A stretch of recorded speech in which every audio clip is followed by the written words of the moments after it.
Good afternoon, students.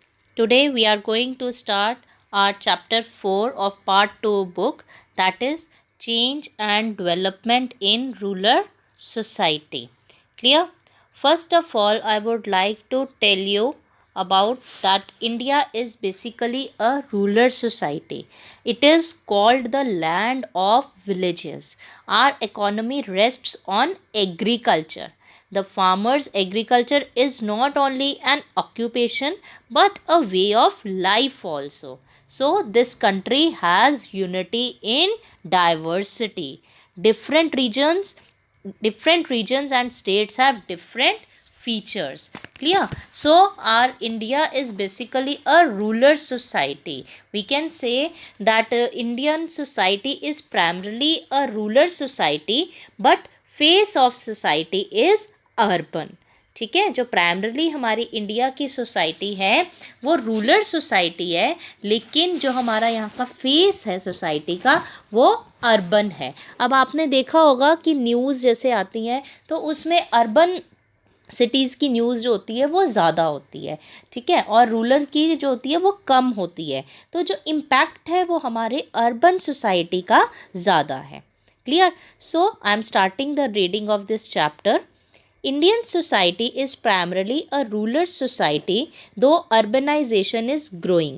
The majority of India's people live in rural areas, 67% according to the 2001 census. So, अब इसमें ये क्या बता रहे हैं कि जो हमारी इंडियन सोसाइटी है वो प्राइमरली रूरल सोसाइटी है. चाहे अर्बनाइजेशन इतनी ज़्यादा बढ़ रही है, ठीक है, अर्बन की तरफ लोग जाना चाहते हैं, लेकिन फिर भी जो हमारे रूरल सोसाइटी की पॉपुलेशन है वो अभी भी अर्बन से ज़्यादा है.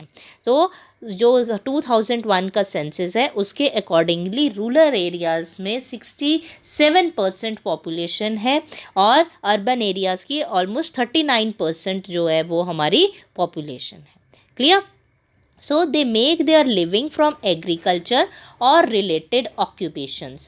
This means that agriculture land is the most important productive resource for a great many Indians. So land is also the most important form of property. तो इससे क्या पता चलता है कि जो हमारे रूरल सोसाइटी के लिए लैंड जो है वो बहुत ही ज़्यादा इम्पॉर्टेंट है और हमारा जो मेन ऑक्यूपेशन है वो क्या है? एग्रीकल्चर. क्लियर? और हमारा जो मेन इम्पॉर्टेंट फॉर्म है वो क्या है? Property. So land property basically. But land is not just a means of production, not just a form of property, nor is agriculture just a form of livelihood. It is also a way of living. ठीक है, कि ये सिर्फ एक हमारा survival नहीं है कि हम प्रोड्यूस कर रहे हैं क्रॉप्स को, कि हमारा प्रोडक्शन है, फॉर्म ऑफ प्रॉपर्टी है, लेकिन हमारा एक ये फॉर्म ऑफ लाइवलीहुड है, हमारा वे ऑफ लिविंग है. ठीक है, it is also a way of living. जो रूरल सोसाइटी के लोग हैं वो इसी के थ्रू अपनी लाइफ को सर्वाइव करते हैं. Many of our cultural practices and patterns can be traced to our agrarian backgrounds. तो हमारा जो कल्चर है वो भी एग्रीगेरियन सोसाइटी के बैकग्राउंड से ही बिलोंग करता है. So you will recall from the earlier chapters how closely interrelated structural and cultural changes are. तो हमने जो पहले स्ट्रक्चरल और कल्चरल चेंजेस पढ़े थे उसमें आपको पता चलेगा कि ये किस तरह से एक दूसरे के साथ इंटर रिलेटेड है. For example, most of the new year festivals in different regions of India such as Pongal in Tamil Nadu, Bihu in Assam, Baisakhi in Punjab and Ugadi in Karnataka, to name just a few, actually celebrate the main harvest season and herald the beginning of a new agricultural season. So find out about other harvest festivals. So जो हमारे festivals हैं बेटा वो भी land से ही associated हैं. Our Indian festivals are also associated with land only. देखो यहाँ पर सब अपने अपने festivals जो हैं वो celebrate कर रही हैं, नेम अलग अलग है. ठीक है, तमिल में पोंगल सेलिब्रेट हो रहा है, असम में बिहू सेलिब्रेट हो रहा है, पंजाब में बैसाखी सेलिब्रेट हो रहा है. सबके फेस्टिवल के नेम्स अलग हैं लेकिन पर्पस क्या है? फसल काटना. ठीक है, मेन और जो है एग्रीकल्चर का ही है, लैंड से ही रिलेटेड है, लैंड से ही एसोसिएटेड है। Clear? So all food, festival and clothes are connected to the land. हमारी लैंड से ही हमारे फेस्टिवल्स, हमारा कल्चर, सब कुछ रिलेटेड है, सिर्फ नेम डिफरेंट हो सकते हैं। क्लियर? देखो नीचे पिक्चर भी बनी हुई है सबकी। So different means of agriculture and their related festivals. There is a close connection between agriculture and culture. The nature and practice of agriculture varies greatly across the different regions of the country.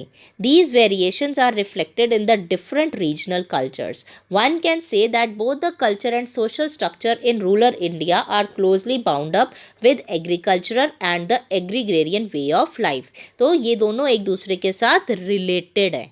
ठीक है, कि जो हमारी agriculture और agrarian way of life है, हम जो rural societies है, जो रूरल लाइफ है, वो हमारी लैंड के साथ ही बहुत ज़्यादा रिलेटेड है। हमारे फेस्टिवल्स, फूड, क्लोथ्स, सब कुछ हमारा किसके साथ रिलेटेड है? लैंड के साथ।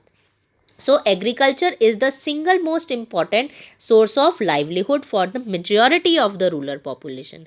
ज़्यादातर जो रूरल पॉपुलेशन है उनका लाइवलीहुड क्या है? एग्रीकल्चर। मेन ऑक्यूपेशन क्या है? Agriculture. But the rural is not just agriculture. Many activities that support agriculture and village life are also sources of livelihood for people in rural India.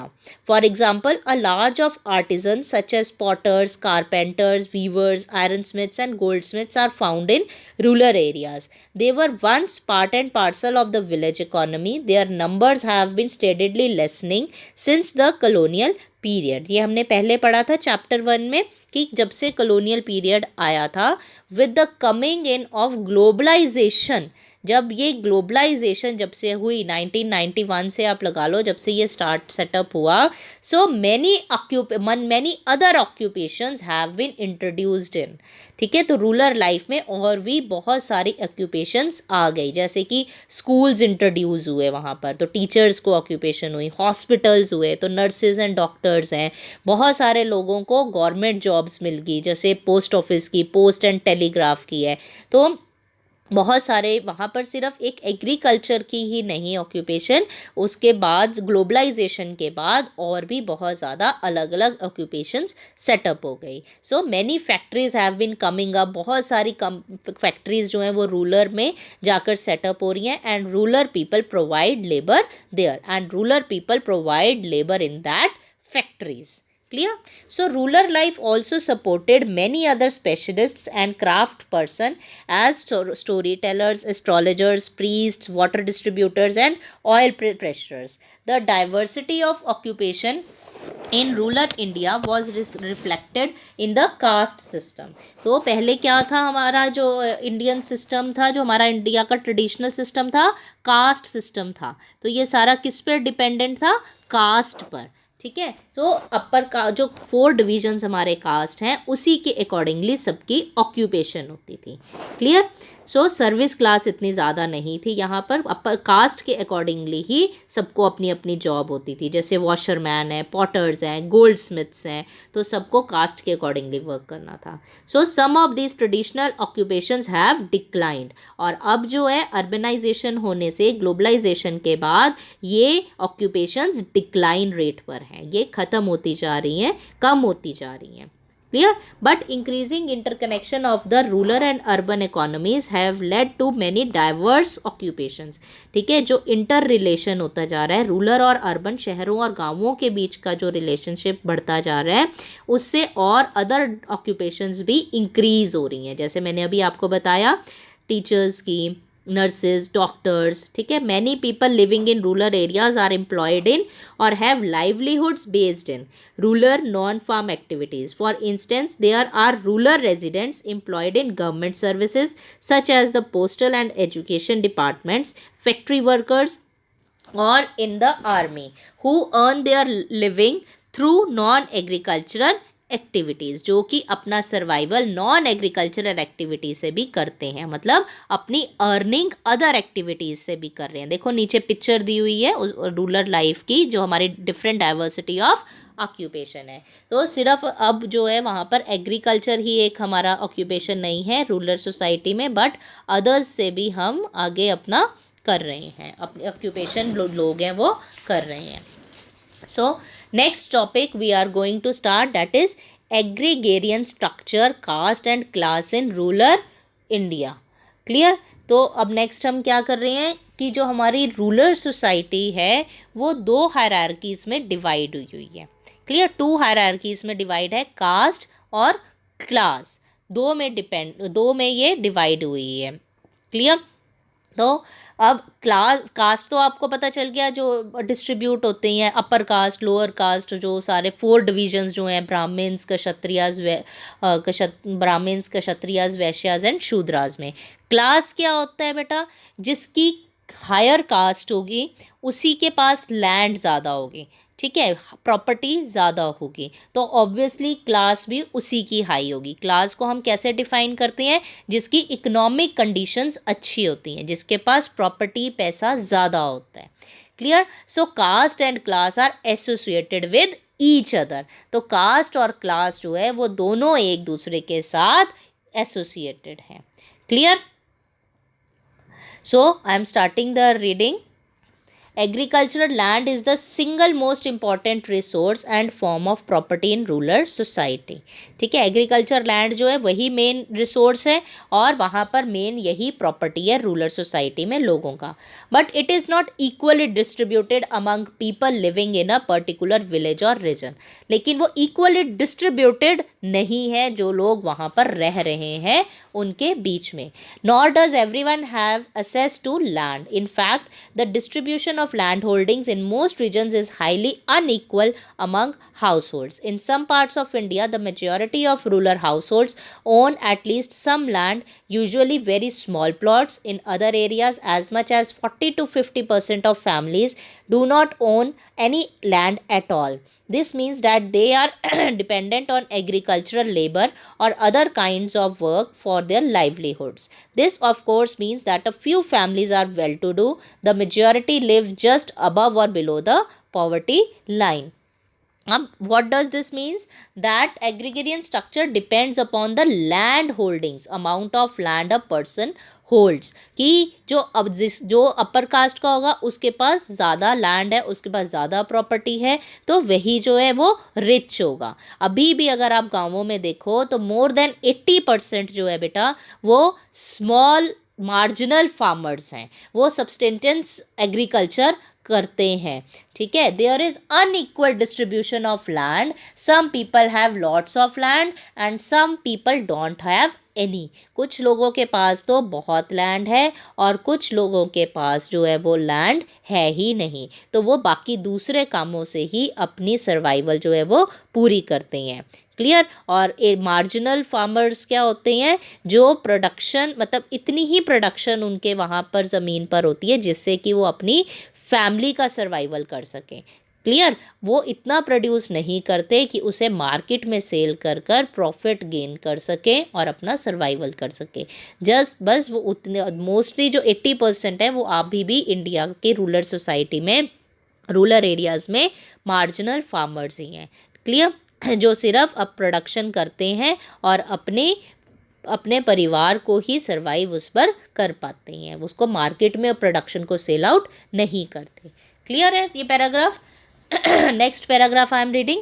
In most regions of India, people are usually excluded from ownership of land because of the prevailing patrilineal kinship system and mode of inheritance. By law, women are supposed to have an equal share of family property.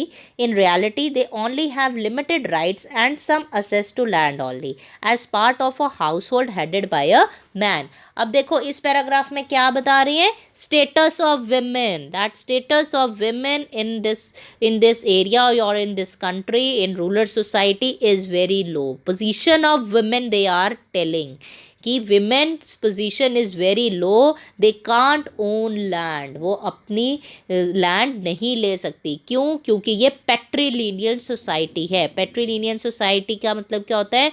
जो कि male member जो है वो handle करती हैं, सारी decision power जो है वो मेल मेंबर्स के हाथ में होती है। Clear? So womens have equal property rights as the son. उनकी अपनी जो उनका मैट्रिलिनियल फैमिलीज होती हैं लेडीज़ की, विमेन की, उनका पूरा अधिकार होता है अपनी घर की प्रॉपर्टी पर, जैसे कि लड़कों का होता है। ठीक है? बट क्या होता है, विमेन अपनी वॉइस को रेज नहीं कर सकती, अपोज नहीं करती, वो अपने हक को मांगती नहीं।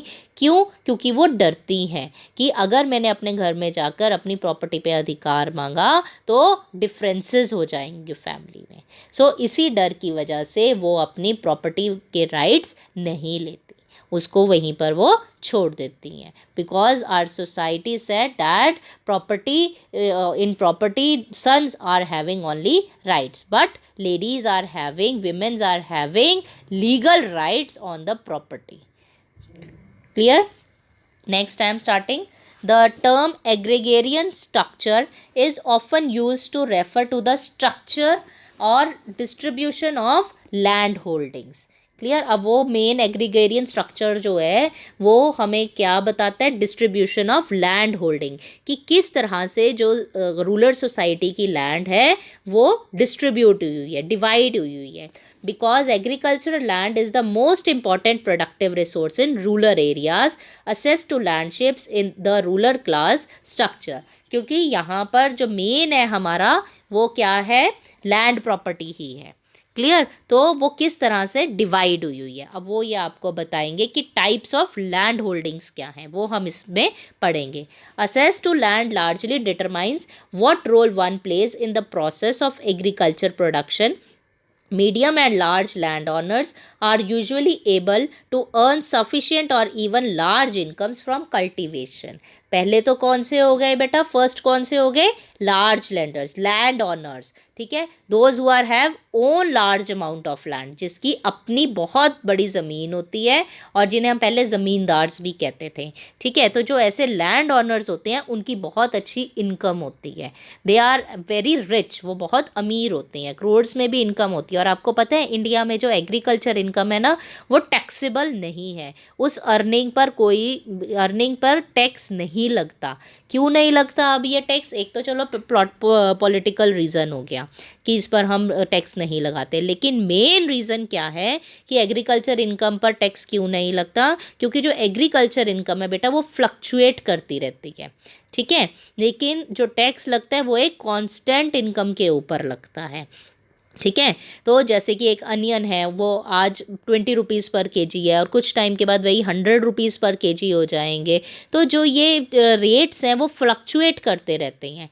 क्लियर? तो इसके ऊपर हम टैक्स नहीं लगा सकते। अगर वो टैक्स लगाएंगे तो बहुत सारे फार्मर्स जो हैं वो लॉस में चले जाएंगे, उनको बहुत घाटा होगा। ठीक है? कई बार बहुत अच्छा प्रॉफिट भी होता है, लेकिन बहुत बार नेचुरल कैलामिटीज़ के कारण, रेनफॉल हैवी है, फ्लड है, ड्रॉट है, उसके कारण जो है इनको फार्मर्स को लॉस भी फेस करना पड़ता है। तो इसीलिए एग्रीकल्चर इनकम के ऊपर टैक्स नहीं लगता। क्लियर? तो अब जैसे कोई सर्विस मैन है या कोई बिजनेस मैन है, उनकी 1 करोड़ की टर्नओवर है, तो उसमें उनको तो 30% जो है वो टैक्स देना ही पड़ेगा। लेकिन अगर किसी की एग्रीकल्चर है, लैंड है और उसमें से उनको 1 करोड़ का प्रॉफिट हुआ है तो उनको उसमें से कोई भी टैक्स नहीं देना। तो इस तरह से जो लैंड ऑनर्स हैं वो बहुत रिच होते हैं। Clear? So, access to land largely determines what role one plays in the process of agriculture production. Medium and large landowners are usually able to earn sufficient or even large incomes from cultivation, although this depends on agriculture prices. ठीक है? सब किस पे depend करता है? ये agriculture के prices पर, which can fluctuate greatly as well as other factors such as the monsoon, जैसे कि मैंने अभी आपको बताया। But agricultural laborers are more often than not paid the statutory minimum wage and earn very little. Their incomes are low, their employment is insecure, Most agricultural laborers are daily wage workers and do not have work for many days of the year. This is known as underemployment. Underemployment का मतलब क्या है कि लोग काम तो करना चाहते हैं, काम उन्हें मिल भी रहा है, लेकिन रोज़ नहीं मिल रहा।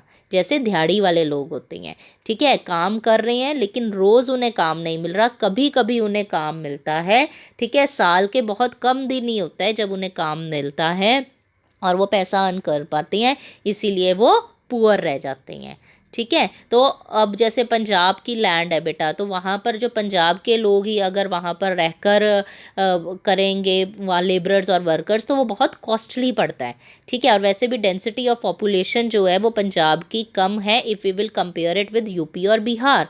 तो पंजाब की लैंड पर एज लेबरर्स वर्कर्स काम करने के लिए यूपी और बिहार से लोग आते हैं और उनको बहुत कम वेजेस पर या दिहाड़ियों पर उनको उनसे काम करवाया जाता है और रोज़ उन्हें काम मिलता भी नहीं है, जिसकी वजह से वो पुअर ही रह जाते हैं, गरीब ही रह जाते हैं और पॉवर्टी की प्रॉब्लम हमें यहाँ पर बहुत फेस करनी पड़ती है। आपको पता है पहले इंडिया में बेगार सिस्टम होता था। बेगार सिस्टम क्या होता है कि जहाँ पर जब लेबर काम कर रही है तो उसको काम के बदले पैसे नहीं मिलते थे, उन्हें सिर्फ रोटी मिलती थी, उन्हें सिर्फ खाने को दिया जाता था। लेकिन अब वो सिस्टम ख़त्म कर दिया है, अब उन्हें पैसे दिए जाते हैं अगर वो काम करते हैं। Clear? So next is similarly tenants. Tenants मतलब कि अब जो रेंट पर लेते हैं ज़मीन को। Cultivators who lease their land from land owners, जो लैंड ऑनर्स से रेंट पर लेते हैं ज़मीनें, have lower incomes than owner cultivators, और अपना प्रॉफिट जो है उसमें से देते हैं। Tenants take land on rent and give the land owners a share of the profit. So because they have to pay a substantial rent to the landowner, often as much as 50 to 75% of the income from the crop. So clear? So एक हमारे ये tenants type के land holders होते हैं जो सिर्फ land rent पर लेते हैं और उसमें से भी शेयर जो है वो अपना लैंड ओनर को देते हैं। So rest we will do tomorrow, कल हम बाकी करेंगे। So just revise it, okay, thank you. So rest we will continue it tomorrow. I am winding up my lecture here. Thank you and have a nice day.